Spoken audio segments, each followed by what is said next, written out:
Why do breakups hurt so bad? Let's talk about it today on the Prue's Guide to Intimacy. Right there. Intimacy. Yeah. What's up, people? Welcome back. Do it through a text message. You can do it through an email. And what is consent even?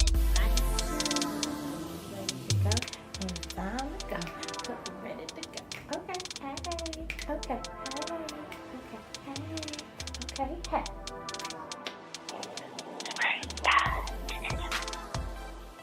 Welcome back to the Prue's Guide to Intimacy. For those of you who don't know me, I'm Amanda. Make sure that you subscribe to my channel and hit the notification bell so when I post videos every Thursday, you're always ready to go. So let's jump right into it today. Why do breakups hurt so bad? Mainly because they are a form of loss. And I know when we usually think about loss, we think about losing someone to like death or they go missing. But the type of loss that this is called a disenfranchised loss. A disenfranchised loss is usually a loss that isn't recognized by other people as like a big detrimental loss in your life. And breakups can be one of those things. So what happens is that the person who has been broken up with or the person who broke up with somebody else, they go through a grieving process. And they actually go through what we call the stages of grief. Okay, so the first stage of the 5 stages of grief is denial. So when we're in denial, we usually think they aren't going to break up with me, or this isn't the end, or we could be at the end of the relationship and we could still try to make it work when we know like there is nothing there anymore. So that could be an example of denial. The next stage of the stages of loss is anger. So anger could be doing self-sabotage, fighting people because you're emotional about the breakup, lashing out at your partner because they broke up with you. So y'all know Jasmine Sullivan, I broke the windows out your car. That's anger. Hello. Okay. So the next step in the stages of grief and loss is bargaining.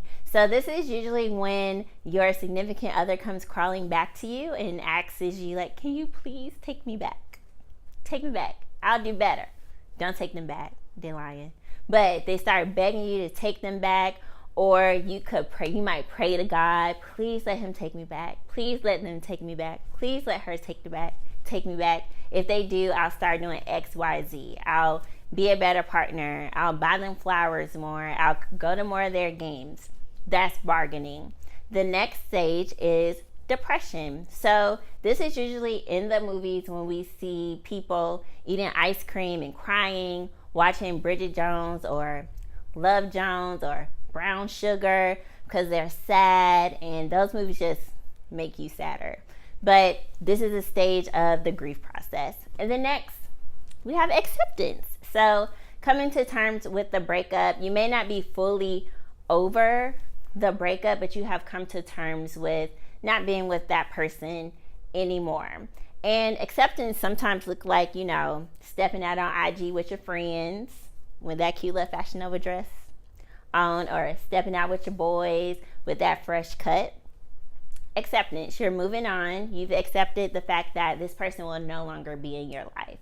But one thing to remember about the stages of grief and loss is that people can go through different stages in different orders. So you may not go through denial, anger, bargaining, depression, and then acceptance. You may go through acceptance, then denial, then you might bargain, then you might get angry, then you may get depressed.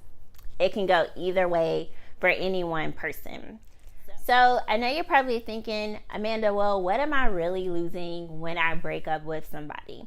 Well, the things that we're losing sometimes are like our hopes and dreams of being with this person forever. So that amazing wedding that you had thought out, you picked out your colors with his favorite colors, and those were going to be the colors for the wedding.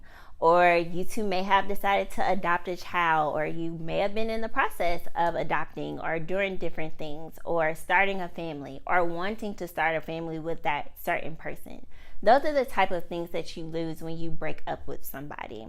So if you have any questions about how to get over a breakup, or if you want to talk to me about it some more, or if you have some things to add to this. Make sure that you comment below and we can have a good discussion about it.